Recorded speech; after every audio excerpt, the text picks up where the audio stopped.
Okay. Technology is not my friend today. I just recorded a 20-minute video. I said it was live at first, but then failed. Anyway, we're back. It's okay. I'm here. We'll just do it again. How is everybody? I hope everything is going well. So we are here for session 5 of the Calm and Nourished Mom series. And this week we're going to shift gears and we are going to talk about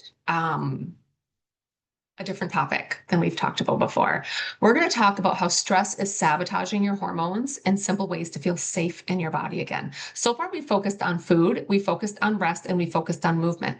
And now we're going to weave in the stress response. And this tends to be a missing piece for many women, and it's one of the most powerful. And I find with my one-on-one clients and just the women that I talk to that it's the piece they are most resistant to doing.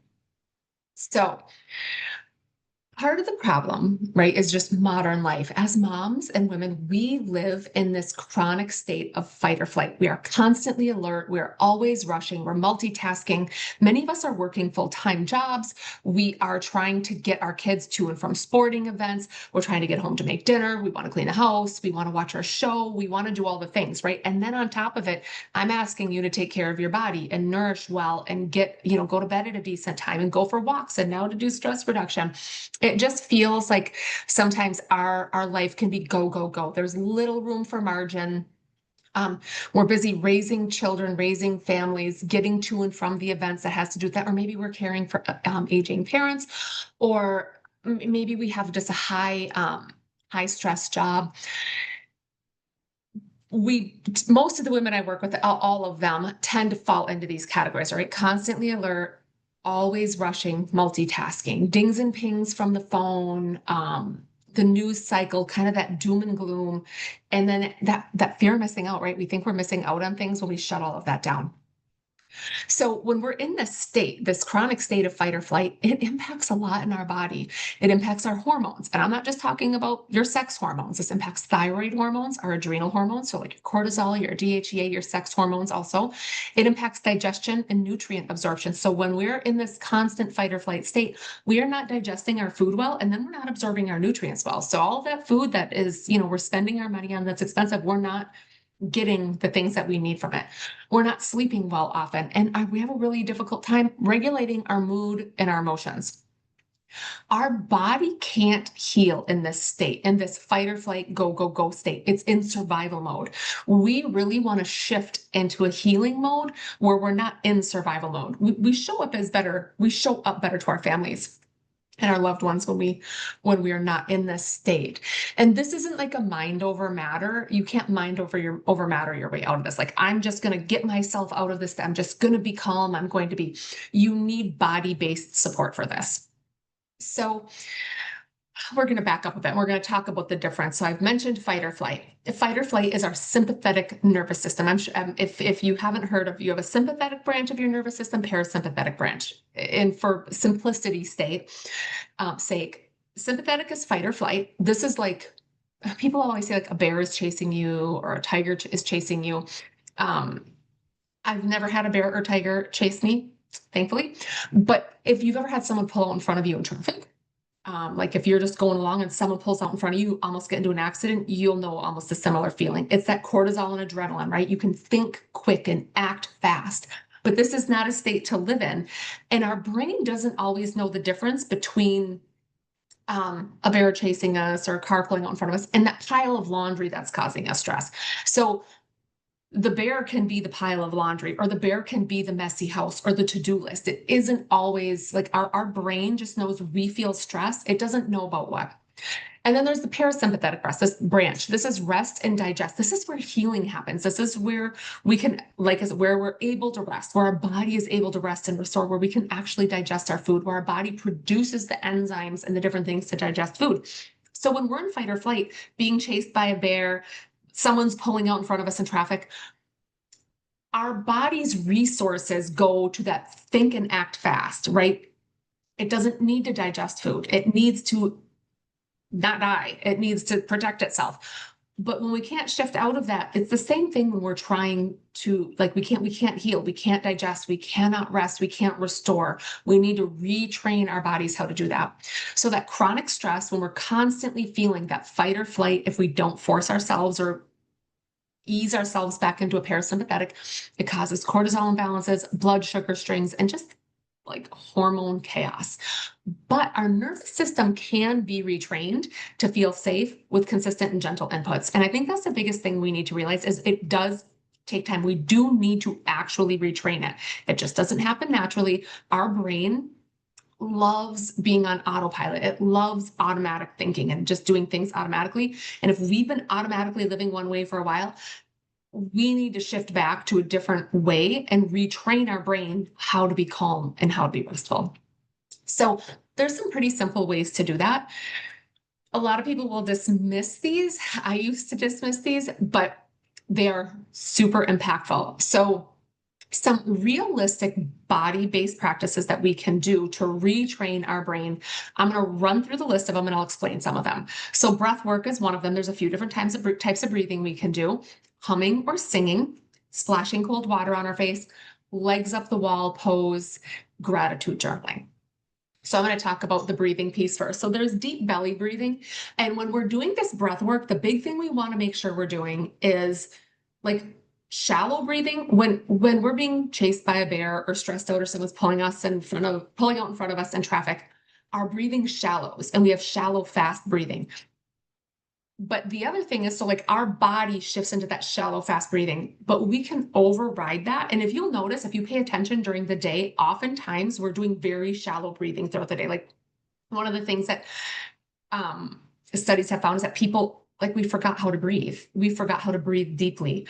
So that deep belly breathing, and when we're breathing, we don't want our shoulders to be going up and down and our chest to be going in and out as much. We want to be breathing with our diaphragm. So we should feel our belly go when we breathe in. So we're going to like breathe in deep, hold it for a second, and then exhale. I mean, I can feel just from that one breath, I can just feel my body like ramp down. And if we can do that for a few minutes, so doing it like 3 to 5 minutes, even 1 minute, and if you can do it before eating, that'll get your body into rest and digest so you can actually digest your food and absorb your nutrients. That is ideal. So that's one form of breathing. And 3 to 5 minutes is ideal. If you can do 60 seconds, that's fine. If you can do 2 minutes before every meal, perfect. Hands on the heart and deep breaths. So sometimes we can just, hands on the heart, we can just like put our hands over our chest and then just again do deep breathing, but we want that breathing to come from our belly. Just whatever feels good from you. Hands on your belly, hands on your chest, making sure we're doing the deep breathing. That overrides it. So we can actually force our body into a parasympathetic state by doing that. We cannot be in fight or flight when we're slowly breathing. Now, as soon as you stop the slow breathing, your body can go right back into fight or flight. But like I said, these are practices. We're retraining our brain. So the more we do this, if you start out by doing this before dinner, then maybe tomorrow you do it before lunch and dinner, or you just say, no, I'm doing it before all 3 meals. I'm going to breathe for 60 seconds or take 5 deep breaths, right, before my meals. You should be able to kind of feel after time, the stress kind of melt, even if it's temporary. Humming or singing. Okay. Anything that vibrates the throat is activating your vagus nerve. And our vagus nerve is a very important part of our nervous system, and it can often get dysregulated. So humming, singing. I know a lot of times in our kitchen, we'll like turn on Alexa and turn on music and we'll just sing loud and have fun, or we'll do it in the car. Or humming. I'll have some of my clients hum while they brush their teeth. Again, when I stack things against brushing teeth or meals, it's more of that habit stacking. So instead of having to like, well, I have to remember to do this, our brain loves habits, right? So if we just for a while, like every time I brush my teeth, I'm going to hum like the ABC song while I brush my teeth. Well, one, that's going to help you to brush your teeth for a longer amount of time, potentially, if you're a fast brusher. This is a great one to use with kids too, especially before school, like teaching them to hum while they're brushing their teeth. It gets their nervous system calm, gets them brushing their teeth maybe a little bit longer. And, humming that ABC song a couple of times while you're brushing teeth, it activates that vagal nerve and, can help your body to kind of calm down. Splashing cold water on your face. So this is just one of those things where it brings you back to the present, right? So just that, I mean, I wouldn't want to do it right now because I already have my mascara on, but doing it in the morning when you wake up, just brushing your teeth, humming, putting some cold water on your face, or if it's during the day and you can feel like you're stressed out and you're at work and you go to the bathroom, you can put it on your arms, like just like running cold water up your arms. It's just those sensations that bring us back to the present. Legs up the wall. So legs up the wall would have like, if you can do this anywhere, you can do it on the floor. I usually try to do it when I'm in my bed. So I'll get on my bed. You kind of like scooch your boot up against the wall. You put your legs up the wall. So you're like on your back, your legs are up the wall. Helps to have your legs supported, and your like bum and your legs up against the wall. And you just like lay in that position. And again, that's a calming position. It calms the nervous system. Gratitude journaling. This is a big one.